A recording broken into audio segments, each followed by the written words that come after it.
कल्पना कीजिए, एक ऐसी जगह की जो खौफनाक कैद खाने से कहीं ज्यादा है। यही बंद है नल, जिसे गॉड ऑफ डार्कनेस कहा जाता है। नल ने ही सबसे पहले सिम्बायोट्स बनाए थे और उनसे पूरे ब्रह्मांड पर राज करना चाहता था। लेकिन एक दिन अचानक उजाले की लहर आई और नल का सारा अंधकार छीन लिया। उसके अपने ही सिम्बायोट्स ने उसे धोखा दे दिया और उसे एक भयानक कैद में बंद कर दिया गया, जहां से भागना नामुमकिन था। अब नल को आजादी चाहिए। इसके लिए उसे कॉर्डेक्स नाम की चीज चाहिए जो कहीं भी छिपी हो सकती है। कॉर्डेक्स को ढूंढने के लिए नल ने जीनोफिट्स नाम के खतरनाक जीव तैयार किए हैं जो सिम्बायोट्स को खा सकते हैं। इन्हें हराना लगभग नामुमकिन है। नल ने उन्हें पूरे ब्रह्मांड में भेज दिया है ताकि वे कॉर्डेक्स लाकर उसे फिर से आजाद करें और नल दोबारा अंधकार का साम्राज्य खड़ा कर सके। अब सीन शिफ्ट होता है। हमें एडी ब्रॉक दिखता है जो एक मैक्सिकन बार में बैठा है, वही बार जो हमने स्पाइडरमैन नो वे होम में देखा था। यहाँ एडी बारटेंडर से एवेंजर्स के बारे में सवाल करता है। बारटेंडर बताता है कि एक खतरनाक विलेन आया था जिसने आधी दुनिया को 5 साल के लिए गायब कर दिया था। एडी इससे पहले और कुछ जान पाता, डॉक्टर स्ट्रेंज का स्पेल उसे वापस उसके यूनिवर्स में खींच लेता है। अब एडी और वेनम फिर से उसी दुनिया में लौट चुके हैं जहां से उन्होंने एमसीयू में कदम रखा था। एडी का मूड ठीक करने के लिए वेनम अपने सिम्बायोट से हाथ निकालकर एक मजेदार ड्रिंक बनाता है, जिसे देखकर बारटेंडर हैरान रह जाता है। तभी टीवी पर एक खबर आती है कि पैट्रिक, जिसे वेनम 2 में मरा समझा गया था, अब उसकी मौत की पुष्टि हो चुकी है। एडी को एहसास होता है कि सेंट फ्रांसिस लौटना अब ठीक नहीं होगा क्योंकि पुलिस उसकी तलाश में है। वेनम पूछता है अब क्या करेंगे। एडी थोड़ा सोचकर कहता है न्यूयॉर्क चलते हैं। वहां एक जज है जिसके कई राज मेरे पास हैं, वो हमें बचा सकता है। बारटेंडर को पैसे देकर एडी और वेनम बाहर निकलते हैं, लेकिन जाते जाते वेनम जानबूझकर अपने सिम्बायोट का एक छोटा हिस्सा वहां छोड़ देता है, ठीक वैसे ही जैसे उसने एमसीयू के यूनिवर्स में छोड़ा था। इसे इशारा मिलता है कि भविष्य में कुछ बड़ा होने वाला है। जैसे ही एडी बाहर निकलता है, उसे कुत्तों के भौंकने की आवाज सुनाई देती है। वह उस आवाज का पीछा करता है और एक जगह पहुंचता है जहां बहुत से कुत्तों को बंद कर रखा गया है। एडी और वेनम इन्हें आजाद करने का फैसला करते हैं, लेकिन तभी 4 गुंडे आ जाते हैं और एडी को धमकाते हैं। एडी उन्हें चेतावनी देता है, चुपचाप चले जाओ तो बच जाओगे, पर गुंडे उसकी बात नहीं मानते और उस पर हमला कर देते हैं। गोली चल जाती है। एडी तुरंत वेनम का रूप धारण कर लेता है और एक जबरदस्त फाइट शुरू हो जाती है। वेनम चारों गुंडों को हराकर कुत्तों को आजाद कर देता है। एडी कुत्तों के साथ वहां से निकलने ही वाला होता है कि तभी पीछे से जेनोफेज उसका पीछा करता हुआ दिखता है। ये वही खतरनाक एलियन है जिसे नल ने एडी की तलाश में भेजा है। फिलहाल जेनोफेज एडी को सेंस नहीं कर पाता, लेकिन क्यों ये बाद में पता चलेगा। उसी वक्त एक अनजान व्यक्ति भी एडी पर नजर रख रहा है। वह जनरल रेक्स से बात करता है जो सिम्बायोट्स को पकड़ने के मिशन पर है। जैसे ही जनरल रेक्स को एडी की लोकेशन मिलती है, वह सीधे उसी बार में पहुंचता है जहां पहले एडी और वेनम थे। वह बारटेंडर से पूछताछ करता है और वेनम द्वारा छोड़ा गया सिम्बायोट का छोटा हिस्सा भी अपने साथ ले जाता है। अब सीन एरिया 51 पर शिफ्ट होता है जहां डॉक्टर पेन सिम्बायोट्स पर रिसर्च कर रही है। यहां दुनिया भर के सिम्बायोट्स कैद हैं और अब जनरल रेक्स वेनम के सैंपल को भी रिसर्च के लिए डॉक्टर पेन को देता है। इसी दौरान डॉक्टर पेन एक कैद किए गए पुलिस अफसर पैट्रिक से मिलती है। वही पैट्रिक जिसे एडी ने मरा हुआ समझा था, लेकिन पैट्रिक जिंदा है और अब उसके अंदर टॉक्सिन नाम का सिम्बायोट है। पैट्रिक अचानक उठता है और चेतावनी देता है कि एक बड़ा खतरा आने वाला है। यह पैट्रिक नहीं बल्कि टॉक्सिन बोल रहा है। वह बताता है कि नल डार्कनेस का गॉड है और उसने जेनोफेज और बाकी सिम्बायोट्स को भी बनाया है। सभी सिम्बायोट्स आपस में और नल से हाइव माइंड के जरिए जुड़े हुए हैं, जिससे वे एक दूसरे की जानकारी साझा कर सकते हैं। टॉक्सिन बताता है कि नल जल्द ही अपनी कैद से आजाद होकर पूरे ब्रह्मांड को अंधकार में डुबाने के लिए कॉर्डेक्स की तलाश में है। अब सीन बदलता है और एडी को दिखाया जाता है जो आधा वेनम बनकर प्लेन से चिपकर न्यूयॉर्क जा रहा है, क्योंकि उसके पास फ्लाइट के पैसे नहीं है। लेकिन जैसे ही वह राहत महसूस करता है, पीछे से जेनोफेज प्लेन पर पहुंच जाता है।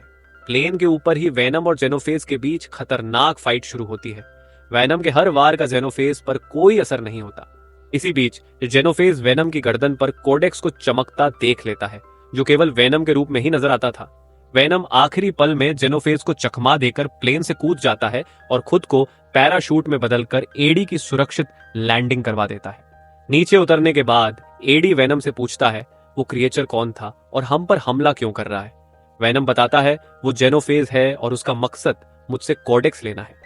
एडी कुछ नहीं समझता, तो वेनम समझाता है सभी सिम्बायोट्स के निर्माता नल हैं, डार्कनेस के गॉड, जिन्हें सदियों पहले कैद कर लिया गया था। उनकी कैद के बाद सिम्बायोट्स ने उनसे नाता तोड़ लिया।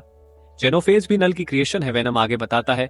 सिम्बायोट्स अपने होस्ट को दोबारा जिंदा कर सकते हैं और ऐसा करने से कोडेक्स नामक ऊर्जा बनती है। यही कोडेक्स नल को चाहिए ताकि वह आजाद होकर अंधकार का साम्राज्य फिर से स्थापित कर सके। एडी सोच में पड़ता है, लेकिन हमारे पास कोई कोडेक्स नहीं है क्योंकि मैं कभी मरा नहीं। वेनम उसे याद दिलाता है, तू एक बार मर चुका है और मैंने तुझे जिंदा किया था। कोडेक्स मेरी फुल फॉर्म में दिखता है और इसी कारण जेनोफेज हमें ट्रैक करता है। हमें पूरी फॉर्म में ट्रांसफॉर्म होने से बचना होगा। थोड़ी देर बाद उन्हें रास्ते में घोड़ा दिखता है। जल्दी पहुंचने के लिए वेनम उस पर चढ़ जाता है और वह वेनम हॉर्स बन जाता है। वे तेजी से आगे बढ़ते हैं, लेकिन तभी जनरल रेक्स की टीम उन पर हमला कर देती है। वेनम एडी से अलग होकर पहले एक मेंढक और फिर मछली से बांड करता है ताकि दुश्मनों से बच सके। लेकिन जैसे ही एडी की जान खतरे में पड़ती है, वेनम वापस उसकी फॉर्म में आ जाता है। इसी कारण जेनोफेज फिर से उन्हें ट्रैक कर लेता है और हमला कर देता है। इसी बीच जनरल रेक्स की टीम भी जेनोफेज से भिड़ती है। इस मौके का फायदा उठाकर एडी और वेनम भाग जाते हैं, लेकिन जेनोफेज 3 सिपाहियों को मार देता है। गुस्से में जनरल रेक्स लैब लौटकर डॉक्टर पेन और टॉक्सिन को सारी बात बताता है। टॉक्सिन कहता है कोडेक्स नल के हाथ नहीं आना चाहिए, इसका एक ही रास्ता है, होस्ट को मार दिया जाए तो कोडेक्स भी नष्ट हो जाएगा। दूसरी ओर एडी और वेनम जंगल में आगे बढ़ते हैं। थोड़ी दूरी पर उनकी मुलाकात मार्टिन और उसकी फैमिली से होती है, जो एरिया 61 घूमने जा रहे हैं। मार्टिन का सपना है किसी एलियन को देखना, इसलिए वह अपने परिवार को वहां ले जा रहा है। एडी उससे न्यूयॉर्क के लिए लिफ्ट मांगता है, लेकिन मार्टिन उसे सिर्फ लास वेगास तक छोड़ सकता है। एडी मान जाता है और वे लोग लिफ्ट में निकल पड़ते हैं। लास वेगास पहुंचने पर एडी पहले अपने कपड़े बदलता है और फिर कसिनो में जाता है, जहां उसकी मुलाकात मिसेस चैन से होती है। वह उसे देखकर खुश हो जाती है और अपने होटल रूम में ले जाती है। मिसेस चैन डांस करने लगती है और एडी और वेनम को भी शामिल होने को कहती है। एडी मना करता है, लेकिन वेनम की उत्सुकता उसे ट्रांसफॉर्म कर देती है। जैसे ही वेनम अपने फॉर्म में आता है, जेनोफेज उसे ट्रैक कर लेता है और उन पर हमला कर देता है। वेनम तुरंत वापस एडी में छिप जाता है, जिससे जेनोफेज उसे सेंस नहीं कर पाता। तभी जनरल रेक्स की टीम वहां पहुंचती है और साउंड वेब से वेनम को एडी से अलग कर कैद कर लेती है। एडी को भी बेहोश कर एरिया 51 ले जाया जाता है। दूसरी ओर मार्टिन और उसका परिवार भी एरिया 51 में रात का फायदा उठाकर अंदर घुस जाते हैं। जब एडी होश में आता है तो खुद को लैब में पाता है, जहां टॉक्सिन, पैट्रिक और डॉक्टर पेन मौजूद होते हैं। पेन, जो सिम्बायोट्स पर माहिर है, एडी की मदद के लिए वेनम को अपनी बॉडी में ले लेती है। इसी बीच जनरल रेक्स एडी को मारने की कोशिश करता है ताकि कोडेक्स भी खत्म हो जाए, लेकिन एन मौके पर वेनम पेन की बॉडी से निकलकर वापस एडी में लौट आता है और फुल फॉर्म में ट्रांसफॉर्म हो जाता है। ये देख जेनोफेज तुरंत लैब तोड़कर हमला करता है। टॉक्सिन भी लड़ाई में कूदता है, लेकिन जेनोफेज उसे हरा देता है और उसे खा जाता है, क्योंकि सिम्बायोट्स को मारना उसके लिए आसान है। वेनम पेन से कहता है, जल्दी से सभी सिम्बायोट्स को आजाद कर दो। लड़की तेजी से सभी सिम्बायोट्स को आजाद कर देती है और वे सब जेनोफेज से लड़ने लगते हैं। इस दौरान डॉक्टर पेन एक सैंपल अपने पास रख लेती है। आजाद सिम्बायोट्स नजदीकी होस्ट्स पर बांड होकर अलग अलग वेनम फॉर्म्स में ट्रांसफॉर्म हो जाते हैं। लैब असिस्टेंट खुद ग्रीन वेनम में बदल जाती है, लेकिन जेनोफेज इतना ताकतवर होता है कि वह एक एक कर सबको हराने लगता है। इस बीच एडी देखता है कि मार्टिन की फैमिली भी एरिया 61 में घुस चुकी है और एक टावर पर छिपी है, जो कभी भी गिर सकता है। एडी को मजबूरन वेनम में ट्रांसफॉर्म होकर उनकी मदद करनी पड़ती है। बाकी सिम्बायोट्स भी उसका साथ देते हैं, लेकिन जेनोफेज सब पर भारी पड़ता है। फिर जेनोफेज एक सिग्नल भेजता है जो नल तक पहुंचता है। नल तुरंत कई और जेनोफेज भेज देता है और कई पोर्टल्स खुलने लगते हैं। इस खतरनाक लड़ाई में जनरल रेक्स बुरी तरह घायल हो जाता है और उसकी टीम खत्म हो जाती है। लैब असिस्टेंट का सिम्बायोट भी नष्ट हो जाता है। वेनम को एहसास होता है कि जेनोफेज को हराना आसान नहीं है।